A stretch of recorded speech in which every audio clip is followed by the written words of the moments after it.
ప్రముఖ సినీ నటుడు పోసని కృష్ణమురళికి Kurnool court bail మంజూరు చేసింది. కర్నూలు మొదటి అదనపు junior civil judge court bail మంజూరు చేసింది. పోసని బెయిల్ పిటిషన్పై 5 రోజుల పాటు కోర్టులో వాదనలు జరిగాయి. 20,000 పూచికత్తు, 2 జామీన్తో కోర్టు బెయిల్ ఇచ్చింది. భవానీపురం కేసులోనూ విజయవాడ కోర్టు పోసనికి బెయిల్ మంజూరు చేసింది. ఇక పోసని బుధవారం జైలు నుంచి విడుదలయ్యే అవకాశం ఉంది. ఆయన ప్రస్తుతం కర్నూలు జైల్లో ఉన్నారు. ఇప్పటికే నరసరావుపేట జిల్లా కోర్టు కూడా ఆయనకు బెయిల్ ఇచ్చింది.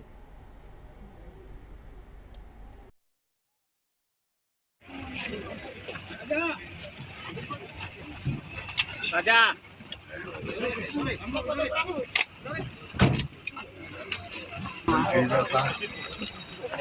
नहीं सीधी